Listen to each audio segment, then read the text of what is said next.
नमस्कार। आप सभी का एलएमएस पोर्टल में स्वागत है। मैं डॉक्टर प्रियंका त्यागी, शोध अधिकारी के पद पर डीएमसी डॉक्टर आरएस टोलिया, उत्तराखंड प्रशासन अकादमी, नैनीताल में कार्यरत हूँ। डिज़ास्टर मैनेजमेंट इंट्रोडक्शन सेशन में हम आपदा प्रबंधन क्या है, इसके की एस्पेक्ट्स, इंग्रेडिएंट्स, कंसेप्ट्स व डिज़ास्टर्स का वर्ल्ड एंड इंडिया में सिनेरियो पर चर्चा करेंगे। सबसे पहले हमें समझने की ज़रूरत है कि डिज़ास्टर मैनेजमेंट एक प्रक्रिया है जिसमें हम फोकस करते हैं प्रिपेयरिंग, रिस्पोंडिंग एंड रिकवरी पर, किसी भी आपदा या आपातकालीन परिस्थिति से। ये तीनों PRR आपदा प्रबंधन के मुख्य तत्व हैं। आपदा प्रबंधन का मुख्य उद्देश्य आपदा से होने वाली प्रभावों को कम करना है जो प्रभावित करती हैं मानव को, प्रॉपर्टी को व पर्यावरण को।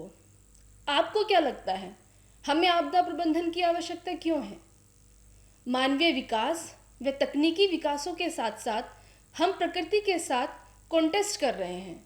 अब परिस्थितियां मात्र प्रकृति के साथ सामंजस्य स्थापित करने की नहीं रह गई है। आपदा प्रबंधन की आवश्यकता हमारे cultural aspects, thought processes and development के साथ मेल करती हुई होनी चाहिए। अगर हम विश्व स्तर पर डेटा के माध्यम से देखें तो आपदा से होने वाली आर्थिक क्षति 1995 से 2015 के मध्य स्टॉर्म से सर्वाधिक क्षति हुई है, जो कि 38% $1011 बिलियन आकी गई है। इसके बाद जियोफिजिकल डिजास्टर्स, जिसमें मेनली अर्थक्वेक एंड लैंडस्लाइड है, द्वारा इकोनॉमिक क्षति 25% दिखाई गई है। उसी तरह फ्लड से होने वाली आर्थिक क्षति 25% इस अवधि के दौरान हुई है, जो कि लगभग $662 बिलियन अंकित की गई है। अब यदि हम आर्थिक क्षति का वर्ल्ड डिस्ट्रीब्यूशन देखें तो अमेरिका में सर्वाधिक 46% इकोनॉमिक डैमेज हुआ है, जो कि लगभग $870 बिलियन अंकित किया गया है, तथा इसी श्रेणी में एशिया में आर्थिक क्षति 37% है, जो कि $709 बिलियन है, और यूरोप में यह 14%, जो कि $262 बिलियन है। ये सभी महाद्वीप इनहेबिटेबल महाद्वीप हैं, जो आपदाओं के कारण आर्थिक रूप से अत्यधिक प्रभावित होते हैं। ऐसा हमें देख सकते हैं कि हमें आपदाओं से कितनी बड़ी आर्थिक क्षति होती है। जो अमाउंट डेवलपमेंट के कार्यों में यूज़ किया जाना चाहिए था, वो आपदाओं के प्रभावों के रिस्पॉन्स में खर्च हो जाता है। अब हम बात करेंगे सेंडई फ्रेमवर्क। सेंडई फ्रेमवर्क में 7 ग्लोबल टारगेट्स को 2030 तक सस्टेनेबल डेवलपमेंट गोल के साथ अचीव करने का लक्ष्य रखा गया है, जिसमें सर्वप्रथम है reduce global disaster mortality by 2030, जिसमें आपदाओं से होने वाली जो मृत्यु होती है उन्हें हमें 2030 तक कम करना है। उसी के साथ दूसरा बिंदु है reduce the number of affected people globally due to disaster. तीसरा बिंदु reduce direct economic losses in relation to GDP, जो अभी हम थोड़ी देर पहले वैश्विक स्तर पर आर्थिक क्षति के अंतर्गत डिस्कस कर चुके हैं।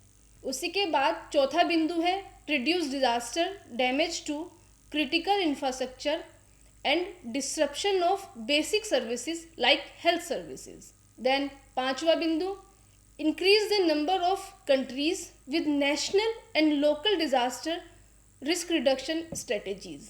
उसी के बाद छठा बिंदु substantially enhance international cooperation to developing countries, और अंत में सातवां बिंदु increase the availability and access to multi hazard early warning system so that किसी भी आपदा के आने से पहले हम तैयार रह सकें। हमें सेंडई फ्रेमवर्क के इन 7 टारगेट्स को ध्यान में रखते हुए डिजास्टर मैनेजमेंट की प्रक्रिया से सामंजस्य स्थापित करने की आवश्यकता है, जिससे हम सस्टेनेबल डेवलपमेंट के साथ आपदा प्रबंधन की प्रक्रिया को कर सकें। अब हम भारत के संदर्भ में जब प्राकृतिक खतरों की बात करते हैं, जिसमें drought prone areas, flood prone areas and cyclone affected areas के संदर्भ में एक बड़ा सिनेरियो दिखाई देता है। भारत के कॉन्टेक्स्ट में हैजार्ड मैप को अगर हम वल्नरेबिलिटी मैप के साथ मिलाकर देखें तो भारत का डिजास्टर सिनेरियो और भी क्लियर हो जाता है। भारत के कुल ज्योग्राफिकल एरिया का 59% एरिया अर्थक्वेक प्रोन है। उसी तरह 12% फ्लड प्रोन और 12% लैंडस्लाइड एंड एवलांचेस से। इसी के साथ 60% एरिया ड्रॉट प्रोन है, जो कि कुल एग्रीकल्चर लैंड का है। 10% cyclone prone area total Indian coast line का। कुल फॉरेस्ट एरिया का 35.47% एरिया फॉरेस्ट फायर के अफेक्ट में आता है। लगभग 30% विश्व में होने वाले लैंडस्लाइड्स हिमालयाज में होते हैं। क्लाइमेट रिस्क इंडेक्स 2021 के अकॉर्डिंग ग्लोबली भारत का 7th रैंक है। उसी तरह वल्नरेबिलिटी इंडेक्स 2020 के अकॉर्डिंग 8 स्टेट्स हाईली वल्नरेबल की कैटेगरी में आते हैं, जिसमें फर्स्ट झारखंड, फिर मिजोरम, ओडिशा, छत्तीसगढ़, असम, बिहार, अरुणाचल प्रदेश और वेस्ट बंगाल हैं। अगर हम देखें तो वराहमिहिर द्वारा लिखी गई बृहद संहिता, जो कि 6th सेंचुरी की एक संस्कृत इंसाइक्लोपीडिया है, उसमें 8 डिजास्टर टाइप का वर्णन है, जिसमें ब्रिटिश साम्राज्य के दौरान एक संख्या और जुड़ गई, जो रेलवे से होने वाली दुर्घटनाएं थी।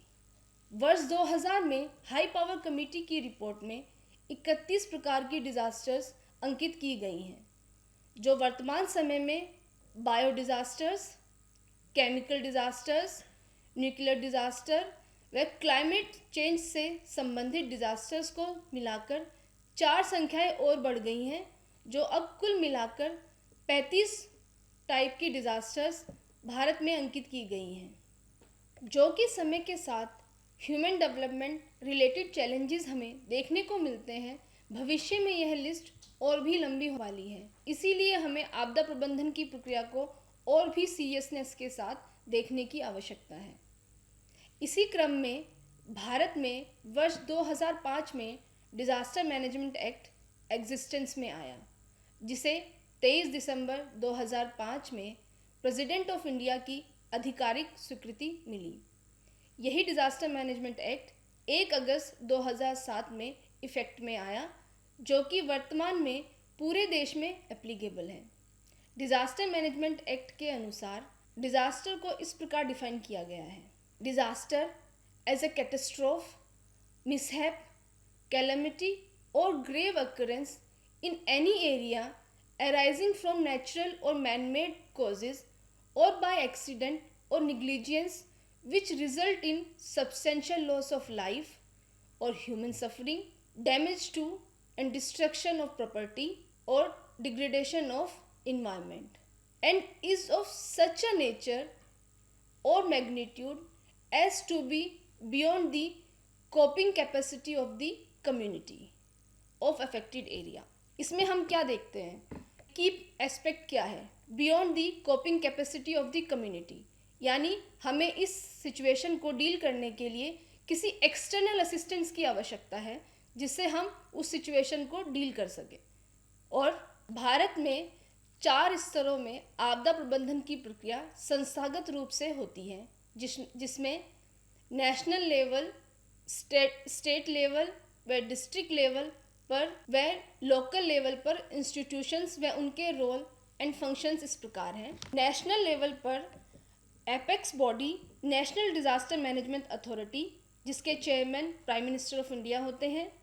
इसके roles and functions for planning, coordinating, developing, implementing policies, plans and guidelines. इसी तरह national institute of disaster management, जिसके chairman vice chairman of NDMA होते हैं, इनका मुख्य उद्देश्य ट्रेनिंग रिसर्च करना है, जो कि रिस्पॉन्सिबल है capacity building and development of documentations. इसी तरह स्टेट लेवल पर स्टेट डिज़ास्टर मैनेजमेंट अथॉरिटी, जिसे हम एसडीएमए के नाम से जानते हैं, उसके chairman chief minister of state होते हैं, जिनके roles and functions planning, coordinating, organizing and implementing activities for disaster management stakeholders and proposal development. उसी तरह डिस्ट्रिक्ट लेवल पर डिस्ट्रिक्ट डिज़ास्टर मैनेजमेंट अथॉरिटी, जिसे हम डीडीएमए के नाम से जानते हैं, इसके चेयरमैन डिस्ट्रिक्ट मजिस्ट्रेट या डिस्ट्रिक्ट कलेक्टर होते हैं,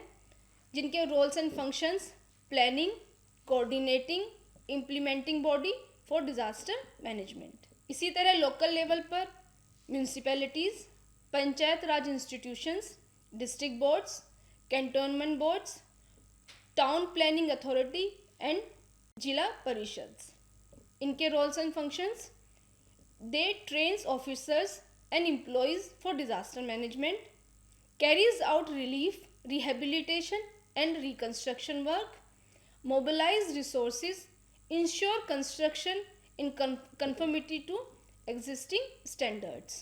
अब हम इंस्टीट्यूशनल फ्रेमवर्क के बाद डिज़ास्टर मैनेजमेंट साइकिल के महत्वपूर्ण स्टेप्स पर बात करेंगे, जिसमें सर्वप्रथम प्रिवेंशन, मिटिगेशन एंड प्रिपेयरनेस की बात करते हैं, जो कि आपदा से पूर्व की प्रक्रियाएं हैं।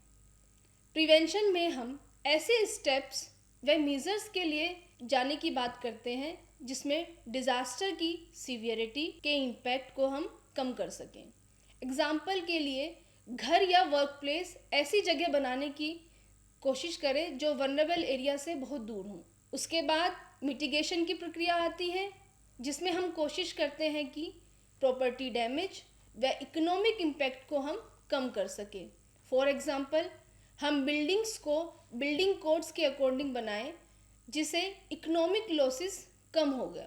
उसके बाद प्रिपेयरनेस की प्रक्रिया, प्रिपेयरनेस जिसमें हम कोशिश करते हैं कि कम्युनिटी की कैपेसिटी को बढ़ा सकें, जिससे वह क्विक व एफिशिएंट रिस्पॉन्स कर सके यदि कोई आपदा की परिस्थिति होती है। तो अगर अब कभी आपदा की परिस्थिति आ गई है तो हमें उसके दौरान क्या करना चाहिए? आपदा के दौरान सबसे पहले रिस्पॉन्स की प्रक्रिया होती है, जिसमें इफ़ेक्टिव एंड एफिशिएंट रिस्पॉन्स निर्भर करता है या तो पहले से प्रशिक्षण लिया हो उस आपदा को डील करने के लिए, या पहले कभी उस तरह की आपदा का इवेंट का एक्सपीरियंस हो। रिस्पॉन्स की प्रक्रिया के बाद रिकवरी की स्टेज आती है, जिसमें हम ऐसे उपाय करते हैं जिससे कम्युनिटी की सहायता कर सकें और आपदा से पूर्व जैसी परिस्थितियाँ थी उन्हें दोबारा से रिस्टोर किया जा सके पहले की तरह। रिकवरी के बाद आती है रीडेवलपमेंट की स्टेज, जिसमें हम रिकंस्ट्रक्शन की प्रक्रिया को विकास के साथ जोड़कर किए जाने की कोशिश करते हैं।